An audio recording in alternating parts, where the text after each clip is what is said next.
Selamat pagi. Kita akan melanjutkan untuk pembahasan kita untuk pertemuan berikutnya mengenai sistem pakar. Hari ini kita akan bahas mengenai representasi pengetahuan. Jadi bagaimana teknik dan cara untuk mengolah supaya pengetahuan yang didapat dari pakar bisa ditampilkan dan diolah serta dikodekan dan bisa dipahami oleh komputer. Baik, kita mulai dari definisi pengetahuan. Secara umum, pengetahuan itu merupakan justified true belief. Jadi pernyataan atau pembenaran atas suatu kebenaran. Jadi sesuatu yang diyakini atas kebenarannya itulah pengetahuan. Jadi apabila seseorang mengetahui akan menciptakan sebuah pengetahuan, dia akan menciptakan pemahaman atas suatu situasi baru dengan berpegang pada kepercayaan yang telah dibenarkan. Menganut pada definisi ini, pengetahuan merupakan konstruksi dari kenyataan dibandingkan dengan sesuatu yang benar secara abstrak. Jadi kebenaran itu ya kenyataannya apa. Penciptaan pengetahuan tidak hanya kompilasi dari fakta, tapi suatu proses yang unik yang sulit untuk disederhanakan atau ditiru. Penciptaan pengetahuan ini melibatkan perasaan dan sistem kepercayaan atau belief system, di mana perasaan sistem itu tidak bisa disadari. Jadi pengetahuan adalah kebenaran atas sebuah fakta. Nah, fakta-fakta inilah yang akan kita olah, kita kodekan, kita representasikan, kita sampaikan, kita gambarkan di dalam sistem pakar. Bagaimana klasifikasinya? Pengetahuan dapat diklasifikasikan menjadi beberapa hal. Yang pertama adalah pengetahuan prosedural. Nah, pengetahuan prosedural ini lebih menekankan pada bagaimana melakukan sesuatu. Contohnya, pengetahuan tentang bagaimana mencuci dengan menggunakan mesin. Pengetahuan tentang bagaimana membuat puding. Pengetahuan tentang bagaimana cara mengobati luka bakar. Jadi pengetahuan prosedural ini lebih kepada teknik atau cara yang dilakukan yang bisa diikuti ya, langkah demi langkah untuk mendapatkan sebuah hasil berdasarkan prosedur-prosedur yang sudah ditetapkan. Itu pengetahuan prosedural. Biasanya didapatnya dari pakar ya, atau kita bisa dapatkan dari buku, prosedur dan sebagainya. Terus yang berikutnya, klasifikasi pengetahuan yang berikutnya adalah pengetahuan deklaratif atau declarative knowledge. Pengetahuan ini lebih kepada untuk menjawab sebuah pertanyaan apakah suatu bernilai salah atau benar. Jadi lebih kepada apakah fakta-fakta yang kita dapat itu memiliki kebenaran atau kesalahan. Contoh, jangan berikan pisau pada anak di bawah 3 tahun. Ini sebuah pernyataan, ini sebuah pengetahuan deklaratif. Nah, nilainya benar atau salah? Bisa jadi salah. Kenapa? Karena bisa jadi anak 3 tahun tidak tahu fungsi dari pisau, dia tidak menggunakan dengan benar sesuai dengan kenyataannya. Terus, buah apel berwarna hijau dan berbentuk bulat. Ini bisa jadi benar, memiliki nilai kebenaran. Kenapa? Karena memang ada apel yang berwarna hijau dan apel yang bentuknya bulat. Terus, ada asosiasi positif antara merokok dan kanker. Apakah ini sesuatu yang benar? Bisa jadi. Ya, karena memang salah satu penyebab kanker adalah merokok. Ya, jadi seperti di label rokok itu kan ada peringatan pemerintah, rokok dapat menyebabkan kanker. Ada sebuah nilai kebenaran dari sebuah pernyataan. Itulah pengetahuan deklaratif. Nah, fakta-fakta inilah yang nantinya didapatkan sebagai pengetahuan untuk dihasilkan sebagai salah atau benar sebuah pengetahuan. Terus yang berikutnya, pengetahuan tacit. Ini suatu pengetahuan yang tidak bisa diungkapkan dengan bahasa. Jadi lebih kepada refleks. Contohnya, bagaimana cara mengayuh sepeda? Akan agak susah dijelaskan secara spesifik. Bagaimana cara berjinjit untuk malam balet? kan tinggal ngangkat gitu ya. Itu sesuatu yang agak susah untuk diungkapkan. Contoh, bagaimana cara gerak aliran darah di dalam tubuh, itu juga tajid ya, sesuatu yang tidak bisa diungkapkan dengan bahasa. Nah, ada 3 jenis pengetahuan tadi yang akan kita coba olah, yang kita coba dapatkan, dan supaya bisa dihasilkan sebuah hasil dari proses pengetahuan. Baik, pengetahuan itu dalam sistem pakar merupakan kunci utama. Kenapa? Karena dengan adanya pengetahuan dan proses inferensi, maka itulah sistem pakar. Jadi pengetahuan sistem pakar itulah didapatnya dari pengetahuan dan inferensi. Sementara kalau kita membuat program, itu dasarnya adalah adanya algoritma dan proof data. Nah, di dalam sistem pakar kita dasarnya adalah pengetahuan yang diolah, dilakukan proses inferensi, ya, dilakukan proses untuk menelusur, mereasoning, ya, menalar, sehingga didapatkan konklusi atau saran atau kesimpulan. Dasarnya adalah dari semua pengetahuan.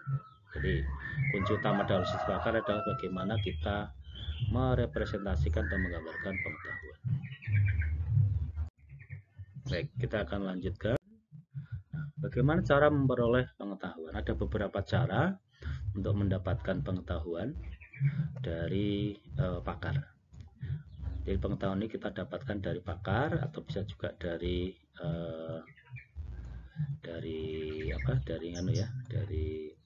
buku atau dan sebagainya. Yang pertama adalah dengan interview.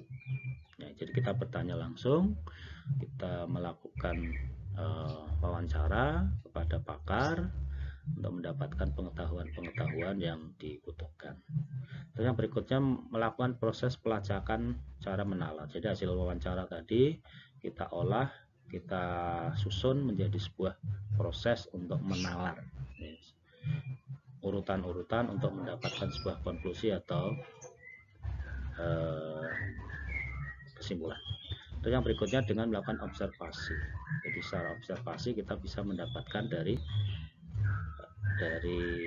pengamatan, mengamati bagaimana cara kerja pakar, bagaimana cara kerja sebuah proses dan sebagainya. Terus yang berikutnya adalah kita mendapatkan dengan cara semi otomatik. Caranya bagaimana? Caranya adalah dengan membangun pengetahuan dengan menggunakan bantuan dari knowledge engineering, tapi sumbernya masih dari expert. Jadi kita tinggal memakai ya, apa yang sudah ada, yang sudah dibuatkan oleh knowledge engineering atau insinyur pengetahuan atau orang yang mengolah pengetahuan itu, dan kita tinggal menggunakannya, tapi sumber dari pengetahuan adalah dari expert, tetap dari expert. Terus yang ketiga adalah dari cara otomatik. Ini dengan cara kita meminimalkan input dari ahli maupun dari knowledge. Jadi sudah pengetahuan sudah jadi, tinggal kita pakai itu cara otomatis. Ya, jadi lebih mudah. Nah, apa entiti dari representasi pengetahuan atau entitasnya? Yang pertama adalah fakta. Jadi sebenarnya pengetahuan itu adalah fakta-fakta atau kejadian yang akan kita gambarkan. Dari fakta-fakta itulah nanti akan digambarkan atau direpresentasikan dengan cara dimodelkan, sehingga kita dapat memanipulasi dari fakta tersebut. Kita bisa melakukan proses penalaran, kita bisa melakukan proses menelusur, dan dihasilkan sebuah kesimpulan.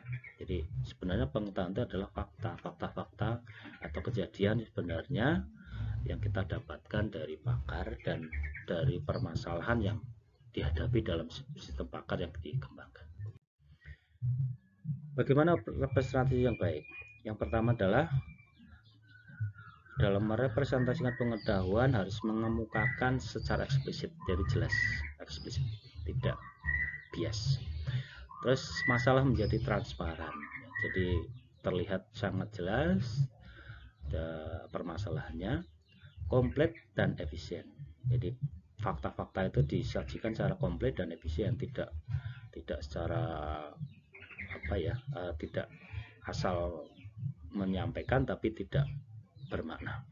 Ada batasan-batasan yang alami, jadi batasan alami tidak boleh kita lewati, kita tinggalkan. Jadi tetap ada batasan alamiah. Menekankan atau menghilangkan detail-detail yang diperlukan. Jadi tidak boleh detail-detail itu hilang, karena intinya apa, itu yang penting.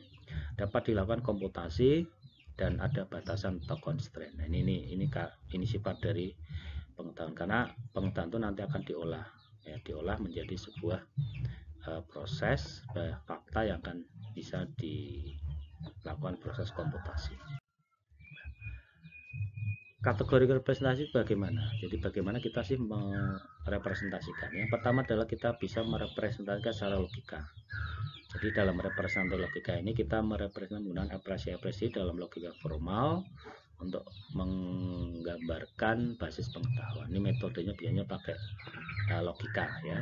Ada metode logika. Nanti hari ini kita akan bahas itu, representasi secara logika. Terus yang berikutnya adalah representasi secara prosedur. Jadi menggambarkan pengetahuan sebagai sekumpulan instruksi untuk memecahkan sebuah problema. Ini bisa digunakan dengan tahapan-tahapan. Nah, ini bisa digambarkan dengan metode production rule ya. Nanti kita juga akan bahas itu dalam proses representasi pengetahuan. Terus kita bisa menggambarkan pengetahuan dengan network. Jadi dengan menggambarkan sebagai objek graph ya, simpul-simpul yang saling terhubung, adanya garis-garis dan hubungan antar pengetahuan. Nah, ini digambarkannya dengan menggunakan yang namanya jaringan semantik ya, jaringan semantik, atau bisa juga dengan tree ya. Tapi kita tidak bahas itu. Bisa juga kita menggambarkan itu dengan yang lain, dengan frame dan sebagainya.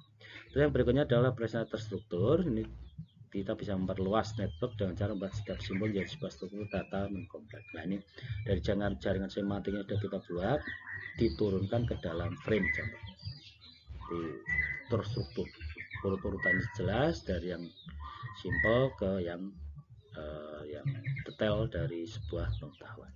Ya, jadi ini sebagai gambaran awal saja bahwa kita bisa merepresentasikan dengan berbagai macam cara. Itulah teknik-teknik, itulah nanti akan dibahas di dalam hal ini.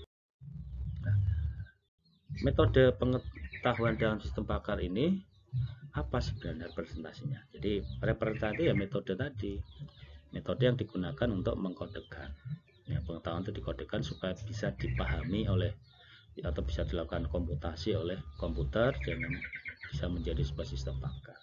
Tujuannya apa? Menangkap sifat penting dari problem. Jadi pengetahuan itu ya masalah itulah ya, masalah-masalah yang kita dapat itulah nanti akan dikodekan, digambarkan, direpresentasikan sehingga bisa diakses oleh prosedur pemecahan masalah. Nah, pemecahan masalah itu adanya di mana? Di dalam inferensi, mesin inferensi. Nah, kita tahu bahwa sistem pakar itu dari knowledge base dan mesin inferensi. Nah, mesin inferensi adalah nanti yang akan memformulasikan prosedur pemecahan masalah ini. Nah, ini masuknya ke sini tadi ya. Jadi dari dua bagian sistem kecerdasan itu adanya basis pengetahuan, itulah yang digambarkan dalam representasi pengetahuan yang isinya fakta, objek, domain, dipilih hubungan antar domain tersebut, dan adanya inference engine. Nah, inference engine lah prosedur ya, yang akan melakukan proses penelusuran, menguji basis pengetahuan untuk menjawab sebuah pertanyaan, dan akan digunakan untuk penyelesaian masalah serta membuat keputusan. Ya. Representasi pengetahuan ini karakteristiknya apa? Dia harus dapat diprogram dengan bahasa komputer. Makanya tadi harus ucapan, uraian, fakta itulah yang akan diolah menjadi supaya bisa dibahas atau dipahami oleh bahasa komputer dan disimak di dalam memori. Fakta dan pengetahuan lain yang terkandung di dalam dapat digunakan untuk melakukan penalaran. Ya, jadi itulah karakteristik dari presentasi pengetahuan yang akan kita lakukan. Jadi dengan berbagai metode nanti akan kita lihat. Nah, secara umum definisi dari representasi itu adalah metode untuk mengkodekan pengetahuan dalam sistem pakar berbasis pengetahuan, tadi sudah kita singgung. Representasi untuk menangkap sifat penting dari problema, membuat informasi dapat diakses oleh prosedur pemecahan masalah. Jadi lebih kepada bagaimana sistem atau fakta-fakta itu diolah menjadi sesuatu yang bisa dihasilkan atau disusun dalam prosedur itu. Bagaimana karakteristiknya? Yang pertama adalah harusnya diprogram dengan bahasa pemrograman atau dengan sel, ya. Sel itu perintah langsung, ya, perintah langsung keluar, ya, seperti kalau kita menggunakan bahasa pemrogram Prolog, dan hasilnya bisa disimpan di dalam memori. Ini karakter yang pertama, tadi sudah dibahas. Itu yang berikutnya adalah dirancang sedemikian rupa isinya dapat digunakan untuk proses menalar. Nah, ini yang penting ini. Jadi supaya bisa diproses untuk menalar. Jadi supaya bisa ditelusur atau disimpulkan hasil dari sebuah prosesnya. Terus yang berikutnya, modelnya adalah sebuah struktur data yang dimanipulasi oleh mesin diferensi dan pencarian untuk aktivitas pencocokan pola. Jadi bisa dicocokkan pola antara data atau fakta dengan mesin inferensinya. Bagaimana metodenya? Metodenya beberapa. Ya, ini yang akan kita bahas. Tapi sebenarnya lebih dari ini. Yang pertama dengan model deklaratif, ya, bisa direpresentasikan dengan jaringan semantik. Ya. Ini tadi yang menggunakan graf tadi, ya. Terus yang kedua adalah frame itu adalah yang terstruktur, dan logika predikat adalah yang representasi secara logik. Terus yang berikutnya secara prosedural, kita akan lakukan aksi dan prosedur dengan metode kaidah produksi atau rule, ya. Tapi yang paling banyak dipakai adalah yang rule ini, ya, kaidah produksi ini. Yang banyak digunakan di dalam sistem pangkat karena ini nanti proses inferensinya mengarah ke sini. Nah, yang tiga ini lebih kepada bagaimana kita menggambarkan fakta-fakta itu, kita gambarkan untuk nantinya hasil akhirnya adalah kaidah produksi ini, sehingga bisa dipahami, bisa diproses di dalam sistem pakar. Baik, itu tadi sebagai gambaran awal dari proses bagaimana sebuah representasi pengetahuan. Nah, selanjutnya kita akan mulai menggunakan metode representasi yang pertama, yaitu menggunakan logika. Jadi menggambarkan pengetahuan secara logika. Apa itu logika? Secara umum, logika bisa diartikan sebagai sebuah pengajian ilmiah, serangkaian penalaran, kaidah, dan prosedur yang membantu untuk menalar. Sehingga komputer dapat menggunakan proses penalaran secara deduktif dan induktif ke dalam bentuk yang sesuai dengan manipulasi komputer, yaitu logika simbolik atau matematik. Jadi menggambarkannya ke dalam sebuah bentuk matematis atau sebuah bentuk simbol logik yang bisa diolah untuk menalar baik secara deduktif maupun induktif. Nanti kita akan lihat apa itu penalaran deduktif dan induktif. Nah, logika komputasional bisa menggunakan dua cara, yaitu proporsional dan predikat. Ya, logika proporsional dan logika predikat. Hari ini kita akan bahas itu. Ya. Nah, sebelum masuk ke sana, kita akan lihat dulu bagaimana cara menalar. Baik, menalar atau menyimpulkan itu bisa ada dua cara, metode yang biasa digunakan. Yang pertama adalah dengan menggunakan deduktif, dan yang kedua nanti adalah menggunakan induktif. Nah, penalar deduktif sendiri bisa diartikan adalah bagaimana kita melakukan proses menalar dari sebuah kegiatan yang umum, ya, sebuah fakta umum, dan akan mengarah kepada konklusi yang khusus. Ya, jadi sesuatu yang umum dan akan dihasilkan kesimpulan secara khusus. Nah, pernyataan atau premis atau faktanya dari inferensi adalah adanya premis mayor itu berarti umum, premis minor itu adalah khusus, dan konklusi. Atau mayor itu bisa diartikan umumnya apa, terus minor itu apa yang dihadapi saat ini atau khususnya, dan akan ada konklusi. Contohnya begini. Secara umum, apabila ada kejadian di mana jika hujan turun maka saya tidak akan kuliah, ini umum. Ya, ini bisa jadi kan hujan, ya, sehingga tidak bisa berangkat kuliah, ya, sehingga tidak, ya, halangan, ya, kendaraan tidak bisa dipakai dan sebagainya, sehingga pernyataan umumnya adalah jika hujan turun saya tidak akan kuliah. Nah, premis minornya atau kondisi yang dihadapi saat ini adalah bahwa ternyata pagi ini hujan, ternyata hujan turun. Ya, dari kondisi umum ini berarti sifatnya bisa terjadi kapanpun.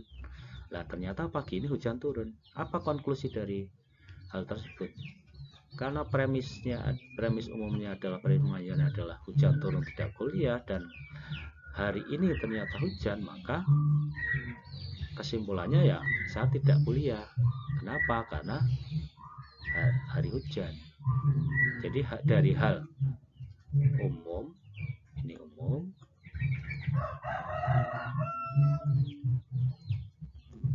ke kondisi khusus, dan akan didapatkan kesimpulan. Kesimpulannya apa? Ya, saya tidak akan kuliah karena kondisi hujan. Ya, jadi itu deduktif dari umum ke kondisi yang khusus. Ya. Terus bagaimana dengan induktif? Berbeda dengan induktif. Induktif lebih kepada bagaimana kita mendapatkan masalah-masalah khusus untuk ditarik ke masalah secara umum. Jadi kesimpulannya berdasarkan umum. Fakta atau premis yang mantap untuk menarik kesimpulan. Jadi dasar dari semua beberapa kesimpulan-kesimpulan khusus, sehingga kita akan mengeneralisasi kesimpulan itu menjadi sesuatu yang contohnya adalah ini. Aljabar itu pelajaran sulit. Geometri itu juga sulit. Kalkulus juga sulit. Nah, aljabar, geometri, dan kalkulus itu bagian dari matematika. Sehingga secara umum bisa dikatakan matematika adalah pelajaran yang sulit. Jadi kita menyimpulkan sebuah kesimpulan, ya, kesimpulan matematika pelajaran sulit berdasarkan pada fakta bahwa aljabar, geometri, dan kalkulus pelajaran yang sulit. Tetapi ada masalah di sini. Ya, masalahnya apa? Jadi karena hal-hal khusus tadi bersifat tidak selalu mutlak, dan apabila ada fakta baru, maka kesimpulan secara umum tadi bisa jadi tidak berlaku. Contohnya apabila ada tambahan AI adalah pelajaran yang sulit, padahal AI bukan mata kuliah atau bagian dari matematika. Nah, ini bisa menimbulkan kesimpulan yang membedakan atau merubah kesimpulan secara umum. Ini kekurangan dari induktif itu seperti itu. Jadi bisa jadi karena adanya fakta baru, konklusi menjadi tidak mutlak. Ya, tidak jadi. Atau bisa jadi ada, makanya ternyata ada selain aljabar ada umpamanya yang mudah. Penjumlahan adalah pelajaran yang mudah, maka matematika menjadi lebih mudah. Atau trigonometri pelajaran yang mudah, padahal itu bagian dari matematika, sehingga matematika menjadi tidak lagi menjadi pelajaran yang sulit karena adanya fakta baru. Jadi itu salah satu kelemahan dari penalaran itu, karena dari hal khusus ditarik ke yang umum. Baik, itu penalaran. Dia ada dua cara, deduktif dan induktif. Atau secara gampangnya itu sebenarnya penalaran dari depan ke belakang, dari fakta ke kesimpulan, dan penalaran dari kesimpulan ke fakta. Ya, nanti itu masuknya adalah ke bagian dari proses yang namanya inferensi atau penalaran. Kita bahas di pertemuan-pertemuan berikutnya.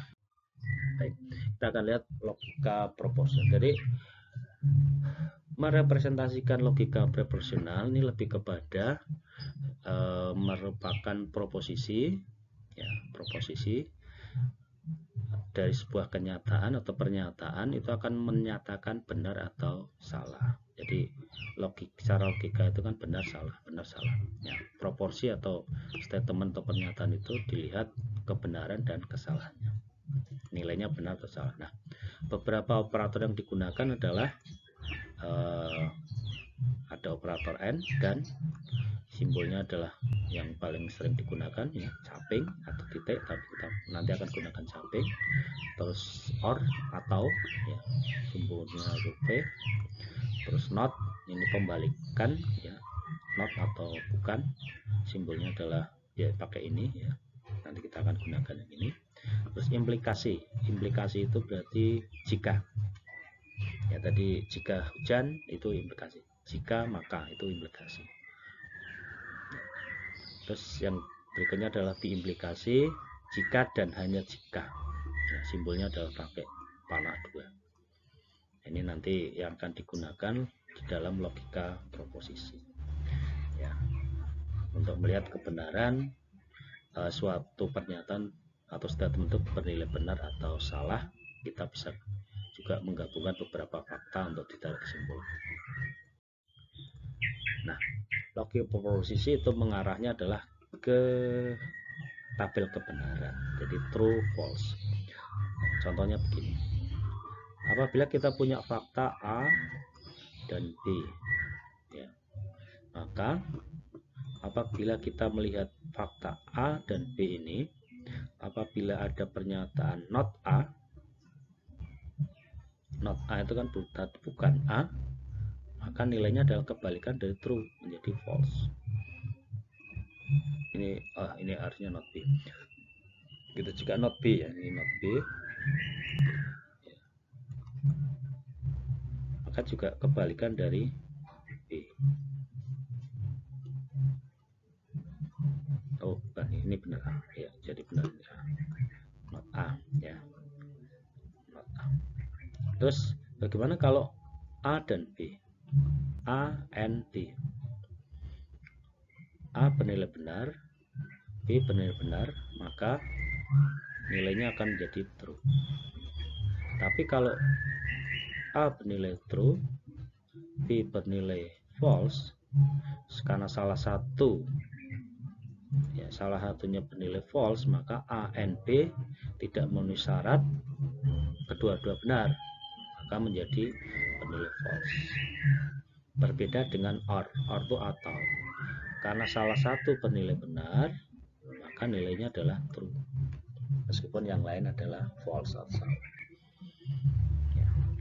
Nah, jika A atau B, jika A dan B ya, maka jika A bernilai benar, B bernilai true, maka nilainya adalah false, nilai B nya menjadi salah. Begitu juga implikasi, jika dan hanya jika true, maka tapi karena B nya adalah false, maka menjadi false.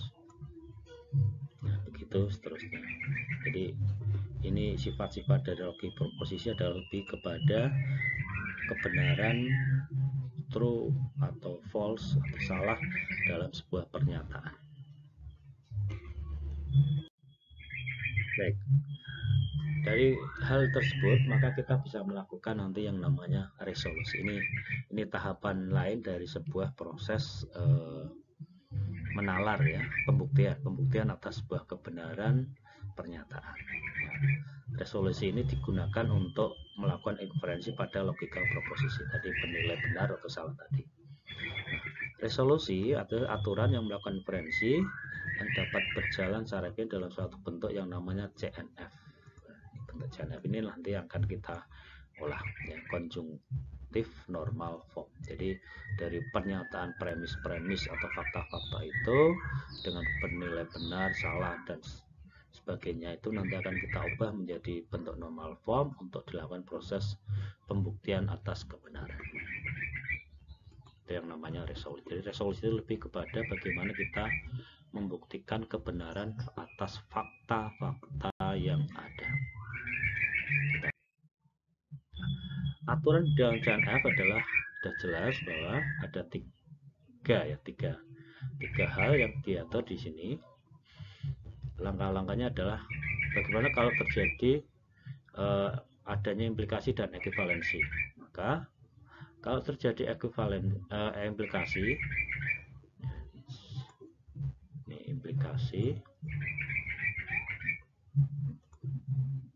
jika X maka Y, maka kita ubah menjadi not X or Y. Ini jadi bentuk CNF nya adalah ini, not X or Y. Sementara jika dan hanya jika X, maka Y diubah menjadi distributif ya. Not X or Y, and not Y or X. Ini bentuk bakunya atau bentuk CNF-nya ini. Terus bagaimana kalau terjadi negasi? Not X itu menjadi tidak lulus, artinya kan lulus. Tidak lapar, artinya lapar. Terus kalau terjadi not di dalam kurung dengan pernyataan or, maka kita distributifkan menjadi not X and not Y, dibalik ya. Ini or, ini menjadi and. Bagaimana jika and? Kebalikannya, kalau terjadi faktanya adalah not X and Y, maka menjadi not X or not Y. Terus kita juga bisa menggunakan aturan asosiatif dan distributif untuk menjadi conjunctive disjunction. Jadi kalau terjadi ada A or B or C, ya tinggal dibalik aja, ini asosiatif, sama aja nilainya not. Ya, A or B or C masih tinggal kurungnya aja. Terus yang distributif A and B or C, maka kita tinggal distributifkan ya or C-nya ke dalam kurung dan dihubungkan dengan N. Ya, N-nya ada di sini. Ya, ini kalkulus sederhana sebenarnya ya. Baik, ini aturan. Nah, aturan-aturan ini akan dipakai di dalam proses nanti resolusi. Nah, nanti kan kita lihat contohnya. Contoh penyelesaian penggunaan dari resolusi. Nah, ini contohnya. Apabila kita punya fakta atau basis pengetahuan ada 4 ya. Ada variabel P, terus ada variabel P or P and Q, maka then R, S or T, then Q dan T. Dan kita akan mencari nilai kebenaran apakah R bernilai benar. Jadi yang dicari adalah R bernilai true, apakah benar. Nah, ini akan kita buktikan dengan menggunakan resolusi. Nah, caranya bagaimana? Caranya adalah dari keempat fakta ini akan kita lakukan proses yang namanya merubah ke bentuk CNF. Bagaimana caranya kita lihat. Nih, bentuk CNF-nya adalah seperti tadi kan, faktanya dapat 1 P, terus P N Q dan R, S or T dan Q dan T. Nah, kita lihat satu persatu. Yang pertama adalah dari P. P karena sudah tunggal menjadi sudah bentuk CNF. Berarti ini tidak usah dirubah, tidak usah dilakukan proses perubahan. Terus ini implikasi. Implikasi dikatakan tadi jika P, N, Q dan R, maka kita harus hilangkan implikasi dengan menambahkan ini, menambahkan hasil not ya, not di dalam P dan merubah menjadi OR. Nah, setelah kita rubah menjadi ini, lalu kita hilangkan negasinya. Nah, negasinya tadi aturannya adalah not P and Q menjadi not P or not Q or R. Ini R-nya masih tetap. Terus digunakan asosiatif, kita hilangkan kurungnya sehingga hasilnya adalah ini. Jadi ini bentuk normal CNF dari P, N, Q dan R bentuknya ini. Terus yang berikutnya adalah bentuk ini, implikasi dari S or T dan Q. Sama, kita masukkan S or T dan Q, kita ubah dengan menambahkan not. Terus kita hilangkan negasinya, ditambahkan negasinya ya. Negasi ini kita distributif, kita distribusikan negasi notnya, baru kita gunakan distributif sehingga hasilnya menjadi 2, not S or Q dan not T or Q. Sementara fakta keempat T sudah bernilai CNF. Jadi Nah, fakta inilah nanti yang akan diolah, yang kita buktikan apakah nilai R itu bernilai benar. Ya, jadi akan kita cari kebenaran dari nilai R. Baik, bagaimana prosesnya setelah kita mendapatkan nilai CNF? Jadi prosesnya dari fakta ubah ke CNF. Dari CNF ini baru kita lakukan pembuktian. Bagaimana caranya? Nah, penyelesaian adalah dengan menambahkan kontradiktif atau lawan. Ya, kontradiktif kan lawan ya. Lawan dari sebuah fakta pada tujuannya, sehingga fakta-fakta CNF menjadi, kita lihat nih tadi fakta hasil CNF-nya kita tambahkan, karena yang mau dibuktikan adalah R, maka kita tambahkan satu fakta baru not R. Kebalikan, kontradiksi dari R-nya adalah not R. Nah, sekarang kita lihat prosesnya. Caranya adalah dengan menggunakan diagram saja sederhana. Apabila nilai diagram itu bernilai kosong, itu berarti benar. Kita lihat, kita mulai dari kontradiksi dari tujuan. Tujuan kita adalah membuktikan R, ya, maka kita kontradiksikan not R. Jadi mulainya adalah dari kontradiksi R, karena kita mau membuktikan nilai R. Nah, baru kita cari dari fakta ini mana yang ada R-nya, ya, lawan dari not R. Berarti kan yang kedua ini, yang kedua. Sehingga kita tuliskan yang kedua. Nah, kedua ini kita masukkan. Nah, karena not R ketemu R berarti kan hilang. Ini hilang. Makanya kita kasih warna merah, itu maksudnya adalah hilang, coret. Sehingga dari dua fakta ini menghasilkan fakta baru, yaitu not P or not Q. Nah, dari dua fakta ini mana yang kita dapat? Yang ada AP, ada Q gabung dengan yang lain, maka Q sementara kita abaikan, maka kita ambil yang P. Nah, kita masukkan fakta berikutnya adalah P. Nah, fakta P kita ambil. Nah, fakta P juga sama, karena not P dan P kontradiksi, nilainya menjadi hilang. Sehingga kita akan punya fakta baru dari hasil kontradiksi dua fakta ini adalah menjadi Q. Nah, not Q ya, sisanya kan not Q. Nah, not Q ini banyak ini, ada not S Q, not T Q. Nah, kita lihat dari fakta yang belum ada kan 3 ini, ternyata ada 3 ini, ada T di sini. Nah, karena ada T di sini berarti kan kita tidak akan ambil S, karena S nanti akan berhenti karena masih ada penelusuran lanjutannya. Maka kita ambil yang ada, yaitu fakta keempat, yaitu not T or Q. Ini juga sama, karena Q ketemu not Q jadi hilang, sehingga sisanya adalah T. Nah, hasilnya adalah T. Nah, T kita masih punya satu fakta terakhir, yaitu not T dan ketemu T, sehingga ini juga nanti hilang.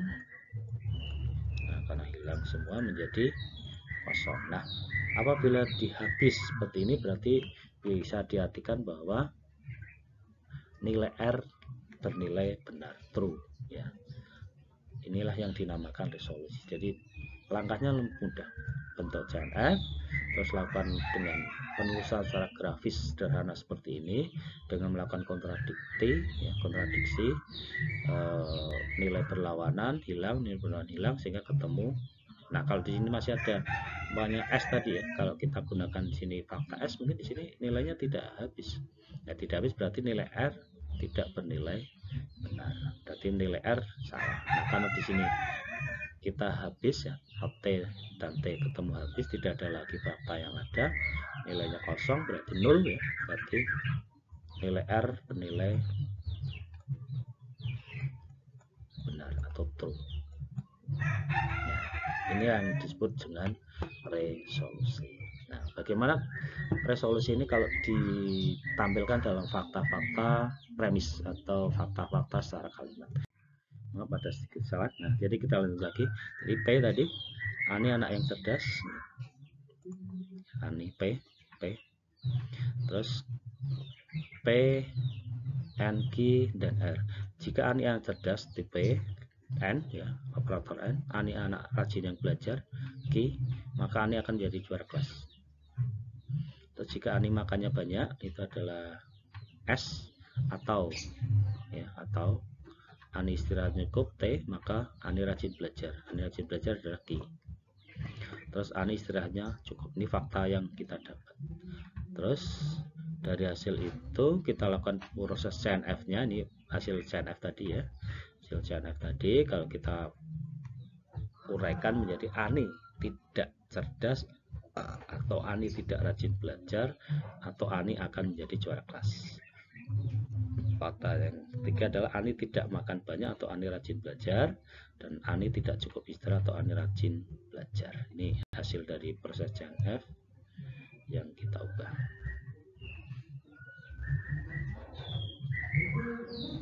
Ya, jadi nah, setelah itu kita masukkan bagaimana proses resolusinya. Ini fakta yang tadi. Ya. Ini sama, kita akan buktikan apakah RR itu adalah Ani akan menjadi juara kelas. Maka kita mulai dari not R. Not R itu berarti Ani tidak akan menjadi juara kelas. Nah, fakta ini ada di mana? Ani tidak menjadi juara kelas, ada di ini.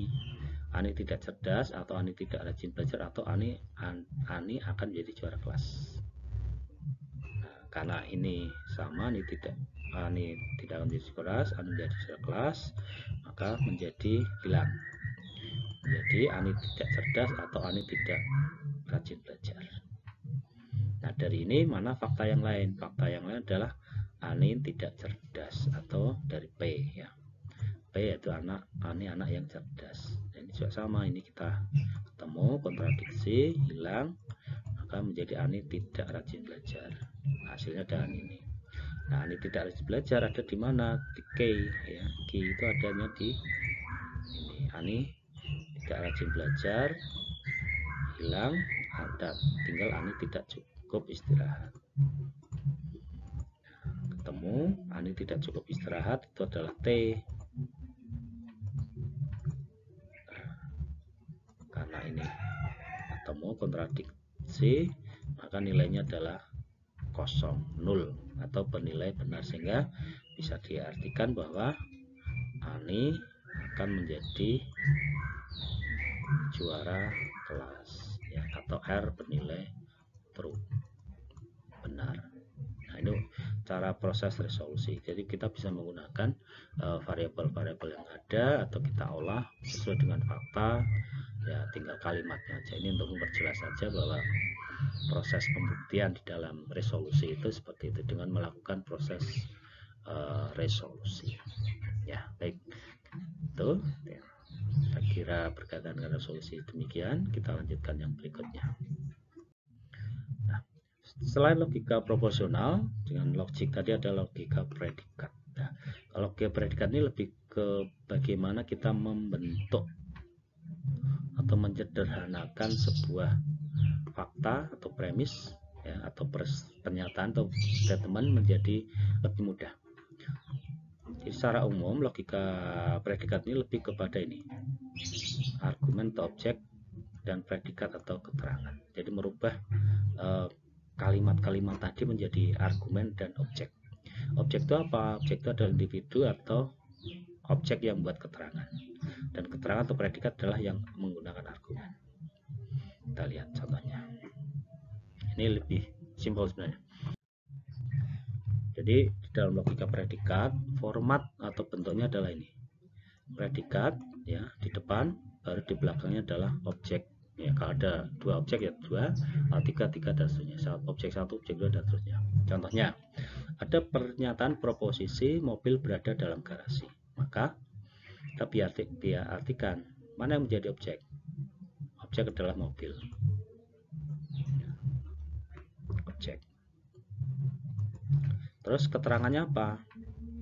Keterangannya adalah dalam, ya, berada di dalam. Predikat.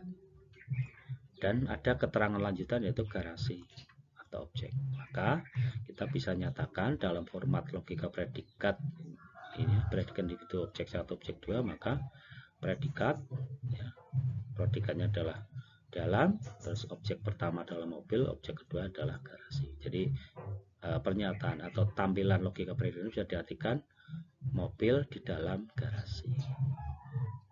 Ya, ini pernyataan di dalam untuk produk atau keterangannya, mobil adalah argumen pertama atau objek pertama, garasi adalah objek kedua.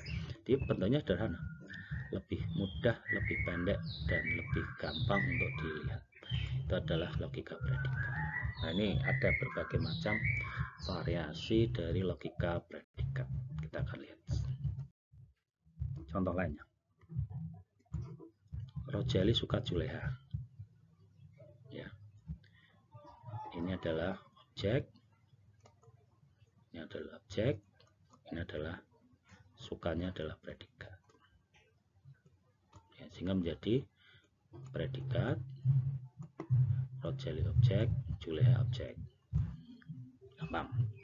Terus pintu terbuka, pintu adalah objek, terbuka adalah predikat.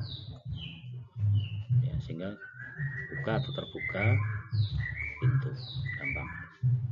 Terus sensor cahaya aktif, aktif ya, predikatnya. Objeknya adalah sensor cahaya, predikat objek. Ya, lebih mudah dipahami, ya, membentuk sebuah fakta yang lebih mudah dipahami. Itu logika predikat. Nah, selanjutnya dalam kalkulus predikat dapat dimanipulasi agar bisa diinfer atau dinalar. Nah, pangkalan pengetahuan dibentuk dengan menggunakan variabel, sehingga kita bisa menggunakan variabel. Ini kita bisa variabelkan. X adalah Rojali, Y adalah Juleha, maka kita bisa artikan menjadi suka X dan Y. X adalah Rojali, ini adalah Juleha. Kita lanjut lagi. Ya, jadi itu logika predikat bisa diwakili oleh variabel. Nah, selanjutnya kita juga bisa menggunakan simbol untuk mewakili fungsi. Fungsi. Jadi logika predikat untuk fungsi. Contohnya adalah ayah Juleha adalah Jojon. Ibu Rojali bernama Dorje. Jadi fungsi ayah Juleha sama dengan Jojon, Ibu Rojali ini dituliskan dengan menggunakan fungsi. Fungsi bisa digunakan secara bersamaan dengan predikat. Contohnya untuk menjelaskan bahwa Jojon dan Dorje itu berteman, yang ternyata adalah Jojon dan Dorje itu adalah ayah Juleha dan Ibu Rojali. Maka kita bisa sampaikan teman itu predikatnya, ayah Juleha itu adalah fungsi dari Jojon, Ibu Rojali adalah fungsi dari Dorje, sehingga kita sederhanakan menjadi teman Jojon dan Dorje. Ya, jadi ini penggunaan logika predikat dengan fungsi. Yang selanjutnya untuk pengukuran kuantitas. Jadi ada dua kuantitas yang bisa diakui di dalam predikat ini, yaitu yang pertama adalah secara universal atau untuk semua mahasiswa itu universal, dan eksistensial itu bagian, ada atau terdapat. Mahasiswa tidak suka mata kuliah AI itu esensial, karena tidak semua mahasiswa tidak suka dengan mata kuliah AI. Mahasiswa tidak suka kalkulus, itu juga eksistensial. Kenapa? Karena tidak semua mahasiswa yang tidak suka dengan mata kuliah kalkulus. Jadi tidak semuanya. Jadi ada dua, yaitu universal dan eksistensial. Semua dan sebagian. Contohnya, semua sapi berkaki 4. Ya, benar. X itu mewakili sapi, tadi variabel. All X adalah semua sapi berkaki 4. Tidak ada sapi berkaki 3 kecuali dipotong atau tapi umumnya adalah beberapa sapi berwarna putih. Nah, kalau ini eksistensial, tidak semua sapi berwarna putih, karena ada sapi yang berwarna hitam, coklat, dan belang-belang. Jadi ini beda eksistensial dan semua atau universal. Itu bisa digambarkan di dalam sebuah kualitas. Bagaimana dengan ini? Nah, ini ada berbagai macam kalimat nih yang akan kita coba gambarkan ke dalam bentuk dari sebuah predikat kalkulus. Andi adalah seorang mahasiswa. Andi masuk jurusan elektro. Setiap mahasiswa elektro pasti mahasiswa teknik. Kalkulus adalah mata kuliah yang sulit. Setiap mahasiswa teknik pasti akan suka kalkulus atau akan membencinya. Ini sebagian. Setiap mahasiswa pasti akan suka terhadap satu mata kuliah. Mahasiswa yang tidak pernah hadir pada kuliah mata sulit, maka mereka pasti tidak suka terhadap mata tersebut. Andi tidak pernah hadir mata kuliah kalkulus. Nah, ini fakta, ini fakta-fakta proposisi yang akan kita coba gambarkan ke dalam bentuk predikat kalkulus. Bentuknya seperti apa? Kita lihat. Yang pertama, pernyataan Andi adalah seorang mahasiswa. Predikatnya adalah mahasiswa. Objeknya adalah Andi. Maka kita gambarkan menjadi mahasiswa Andi. Ya, sederhana. Mahasiswa, predikat, Andi adalah objeknya. Andi masuk jurusan elektro. Predikatnya elektro, ya, jurusan elektro. Mahasiswanya atau objeknya adalah Andi.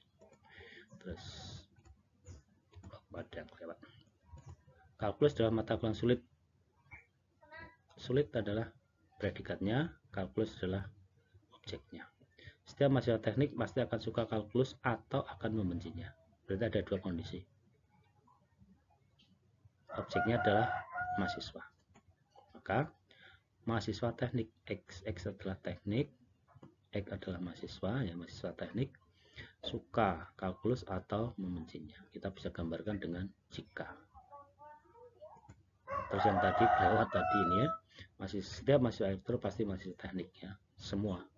Setiap mahasiswa elektro, ya, karena jurusan elektro ada di bawah fakultas teknik.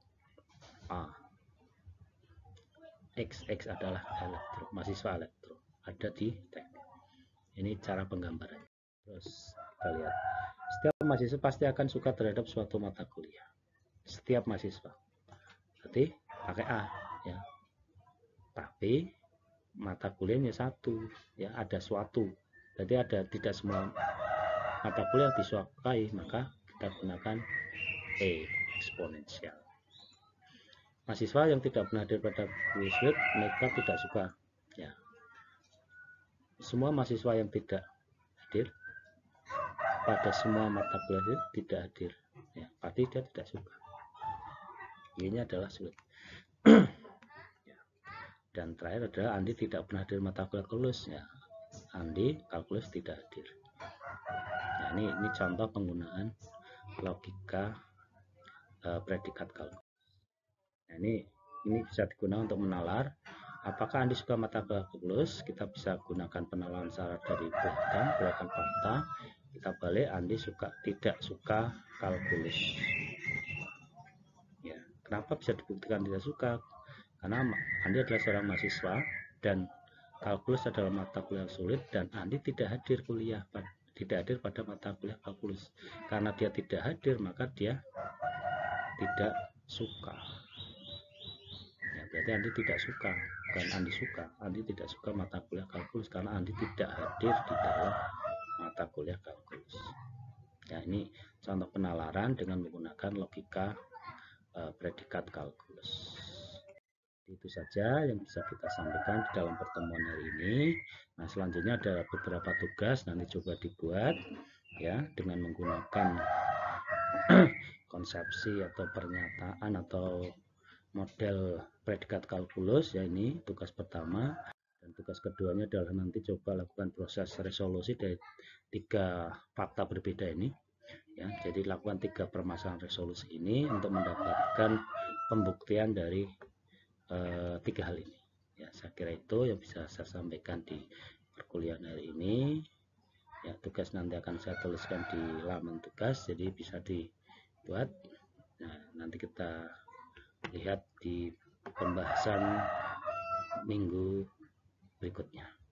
Ya, minggu berikutnya kita akan bahas mengenai teknik representasi pengetahuan masih dengan menggunakan teknik yang lain, yaitu menggunakan jaringan semantik frame ya, dan masih ada lagi kaidah produksi. Itu nanti akan kita bahas satu persatu karena supaya lebih detail. Saya kira itu yang bisa saya sampaikan sampai hari ini. Semoga bermanfaat. Kita ketemu lagi di lain kesempatan. Terima kasih. Selamat siang.